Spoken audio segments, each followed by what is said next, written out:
everyone, welcome back to the channel. My name is Callum and I have a new episode for the Coldwater Falls Zoo.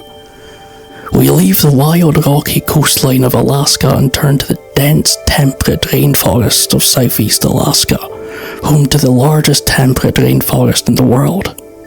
Exploring the Alaskan forest from below and above, we get a chance to see one of the most famous North American animals up close in an impressive aviary, the bald eagle.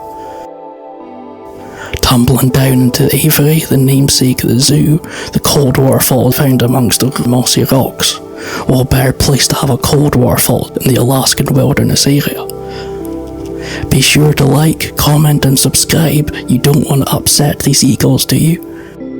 The first idea that came to my mind for a truly unique forest experience for the Alaskan wilderness was a treetop walk like those found in California or generally the west coast of North America.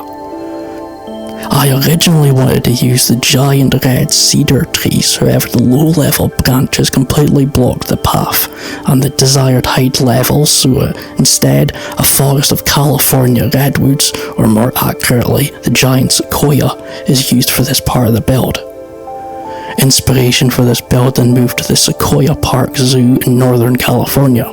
This small zoo has a redwood treetop trail, providing me with a fantastic source of how to build these kind of treetop trails. I wanted this trail to be a fully functional path, so fighting with the paths was non-negotiable. No mods like Freebuild are used for this, just some smart use of elevated paths and grids. The trick of creating a grid path using an elevated staff path is the key to success for this. A wide circle shape allows plenty of room for the path and the redwood tree to fit in the middle. The main challenge, however, is the elevated paths between each tree. Ideally, the paths need to be on a gentle slope as the trail climbs. Having a floating piece of path between the middle of each tree allows the path to avoid any sharp inclines. Longer gaps between the trees are slightly problematic.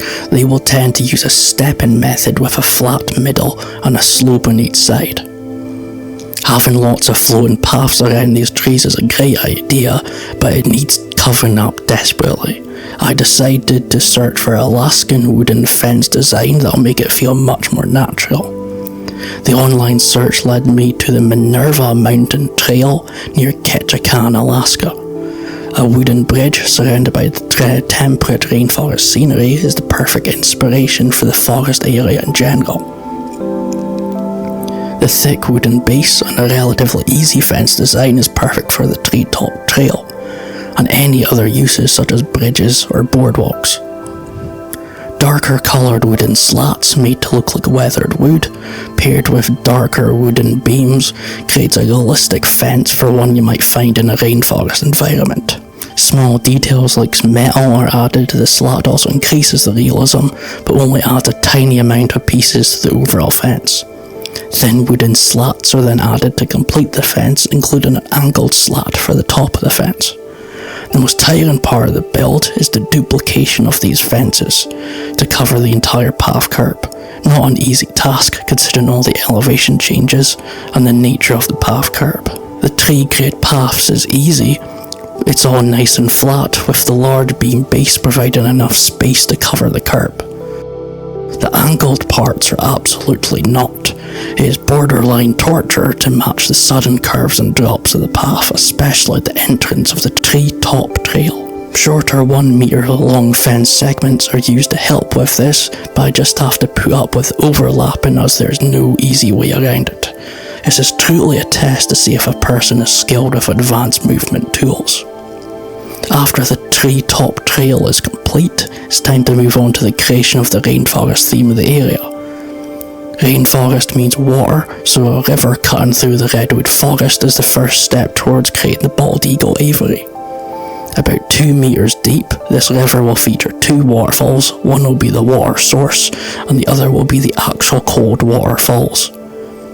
Before that though, the guest path will cross the river, so a bridge, similar to the one we saw in the inspiration image, will be featured. To hold the upper part of the river, a short glass barrier contains the water. Manually lowering the barrier is needed, as I don't want a 3 meter tall barrier in an immersive landscape.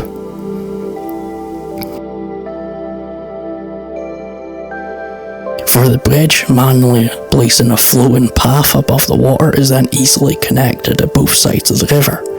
The main Alaskan Wilderness path continues via the bridge. The Redwood Trail is an optional elevated path over the main path. The path curb, as annoying as it is, will be hidden by the same fence used on the Treetop Trail. Now, the issue I'm sure some of us are thinking is that redwood trees are not found way north in Alaska, and you would be right. Very large trees found in Alaskan forest would be the Sitka spruce, the official state tree of Alaska. Further south, the giant red cedar is present in the Tongass National Forest, but no redwoods. However, redwood tree fossils have been found in Alaska. The prehistoric redwood is the dawn redwood, closely related to the giant redwood but not nearly as large. In prehistoric times, Alaska and generally high latitudes were much warmer, similar to the Pacific Northwest, where coastal redwoods, the other third species of redwood, grows today. The dawn redwood was actually considered extinct, but it was rediscovered in the Hubei province in China during the 1940s. Growing a temperate rainforest is really just like any dense taiga forest. Bracken, ferns, nettles and creosote bushes form the bulk of the ground cover, while additional trees like Douglas fir, cedar and black spruce add a distinctive northern touch. The downside is that I do have to basically spam tons of small plants, as the Treetop Trail above will see any area without plants. My typical methods of a thin area of plants then covered by background foliage won't work here.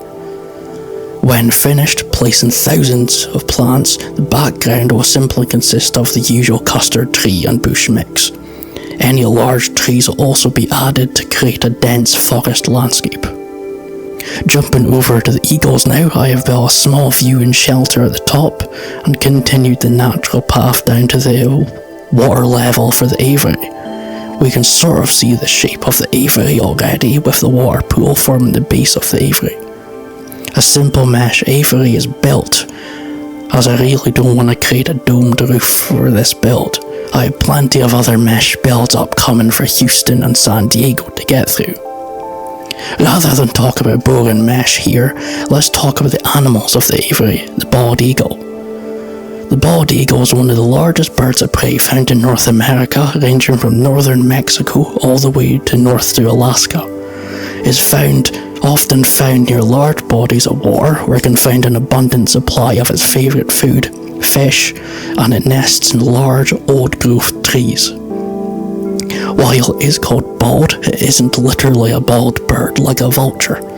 Its distinct white head is fully feathered, and the word bald actually refers to an old English use of the word meaning white. The scientific name of the eagle translates to white-headed sea eagle. While the bald eagle has been a national emblem of the United States for nearly 250 years, appearing as the Great Seal of the US since 1782, it wasn't the national bird until 2024. While many people believe the iconic bird was the national bird, it was officially recognised on Christmas Eve last year when signed by President Biden. This goes a long way from the 1950s, where the eagle population was endangered after use of deadly pesticides and illegal hunting. When extensive conservation measures, such as banning the DDT pesticides in the 1970s, the eagle population slowly recovered and now enjoys a least concern conservation status across the continent. As I keep forgetting, natural rocks exist, and not just faux rocks. This is the first time I've used dynamic mossy rocks in a long time. The mossy rocks are perfect for bringing the temperate rainforest to life, with many of its rivers surrounded by rocks. The river bank is completely lined with the mossy rocks, creating a realistic rainforest river without having to work with all the terrain and water levels. This can also hide any awkward parts of the terrain, especially near the waterfall edge. Various rocks of different sizes are placed in the river, providing the base of a wild Alaskan river where I can introduce water rapids and splash in water. The glass barriers are also covered in rocks, which is hopefully barely noticeable when covered in water effects. Water rapids and foam effects are used for the river, using the jagged rocks as key placement areas to hide where these effects start. The water foam effect especially helps create the feel of a flowing river. Having two waterfalls in a wild river theme, a stagnant water pool would ruin the feel I am going for. The constant water flow and splashing water against the rocks will eventually lead the water to the Coldwater Falls. The Coldwater Falls is a large cascading waterfall dropping from the upper river area into the Eagle Aviary pool. Both sides of the waterfall feature steep terrain, so covering all of that in mossy rocks will help the immersion of the steep landscape here. Basically, 3 types of rocks are used. Types 1, 2 and 4 have a nice blend of textures while covering a large area. It's not like the faux rocks where I can just spam a bunch of those and it looks good regardless. Careful layering of the natural rocks is key to the successful surface and to not seem repetitive. Like the river above, the waterfall needs a lot of water effects to pull this off. A mixture of waterfall top, waterfall middle and rapid splashing effects are used all over the cascading rock surface to bring the river down to the Eagle Aviary. It can be a little difficult to pinpoint the natural flow of water and choosing where effects ideally need to go. As it is a cascading waterfall, this does mean it has a much wider width than the standard free-falling waterfall. Having the ability to create bouncing water off rocks is then essential to make waterfalls like this. Basically, the combination of waterfall middle and rapid splashing effects are key to this. Inspiration of the Eagle Aviary is somewhat inspired by Oregon Zoo's bald eagle aviary with its natural forest landscape with tall trees and a wooden overlook building. However, the main inspiration is actually the Northwest Trek Wildlife Park. The Natural Wildlife Park in Washington State provides a great example of what an immersive, temperate forest zoo could be. Its Eagle Passage contains lots of dense foliage and fallen trees for an ideal eagle aviary. Lots of Douglas fir trees are used in this aviary to create a natural forest that ideally the eagles would fly onto and perch on the branches, but sadly that's not going to be possible. I also add some ponderosa pine trees, neither of which are actually Alaskan trees. A lack of good Alaskan trees will sadly plague the entire Alaskan wilderness area. Fallen logs are another key theme of this aviary. Habitat climbing logs and broken pine trees are scattered around this habitat, especially half-fallen logs in the water, a feature often seen in the rivers of Alaska or the Pacific Northwest. These logs, despite climbable, aren't accessible by the eagles, so a low-level rock path connects the central island to the rest of the habitat. The water is completed by the addition of smaller rocks like those found in the river area above. The aviary also features the dense forest ground cover. The same blend of ferns, nettles, bushes and bracken are placed all over in random locations to feel as natural as possible. It can be difficult to achieve a natural ground cover over such a large area, but effective layering of each type of plant does help. Buffalo grass is not used as it would destroy performance for the scale of forest I am building. Foliage like the large bracken and ferns do need to be half lowered into the ground to look natural instead of semi-floating above the ground. Some plants have unnecessary bottom parts that just ruin the look and need tedious manual adjustment. This is the only problem I have with creating large natural forests for temperate themes. The tour of the Alaskan forest starts just after leaving the sea otter habitat. The main path of the area transitions into a natural path to embrace the natural forest atmosphere. To the right, the entrance to the redwood tree walk can be found, winding around these giant redwood trees. The entire forest area is kind of half incomplete, so the tree walk is currently a one-way out and back trail for now. The wild Alaskan River leading to the Coldwater Falls can be seen from both the ground and above on the tree walk. This is why so many different water effects are used. The tree walk brings guests 12 meters or 40 feet into the tree canopy, still dwarfed by the size of these redwoods. The eagle aviary is right ahead, although seeing the eagles in their large aviary can be a little challenging from this tree walk.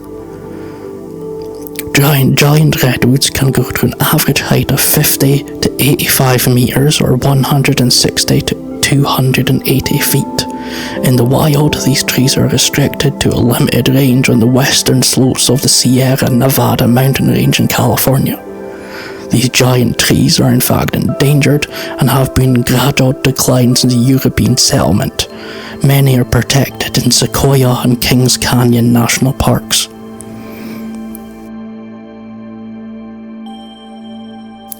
At this overlook we can see the first of two waterfalls in this area. This is the source waterfall on the edge of the zoo that flows towards the Coldwater Falls and the Eagle Aviary. Like the other portion of the river, this features rapids and fallen trees across the river. The tree walk continues climbing as it winds around the river to reach its highest point. We are currently even above taller Douglas fir trees, providing a unique experience to guests exploring this forest trail.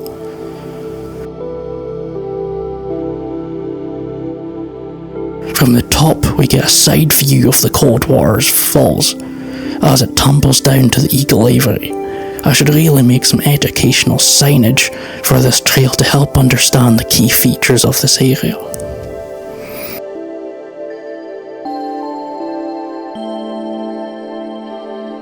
The Eagle Overlook building can also be seen from here, a small but interesting part of the aviary. In the distance we can just about see some of the bald eagles running around.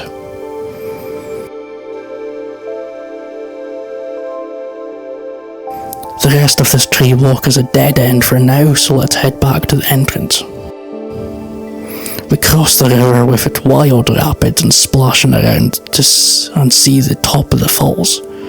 The glass barrier is now completely hidden by all those rocks and rapid effects. The forest also feels more open on the ground than it does from the tree walk. It almost feels like a redwood grove with around a dozen or so redwood trees centrally located in this part of the zoo.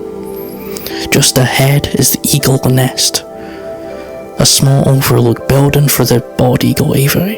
The signage for the shelter also features my first silhouettes of an animal not officially in-game. Inside the small shelter we can learn about eagle nests. A large media screen tells us eagles build some of the largest bird nests in the world and the kind of materials they are made out of. There's also a model of an eagle nest in the corner to see how big these nests are compared to a person.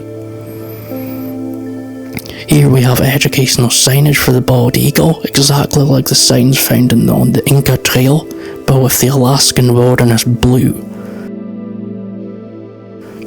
Piano wire is used for this overlook, protecting the eagles from flying into the shelter. Just nearby is an eagle nest, which is functional for the eagles. One eagle at a time uses the nest, which is surprising considering the size of the aviary.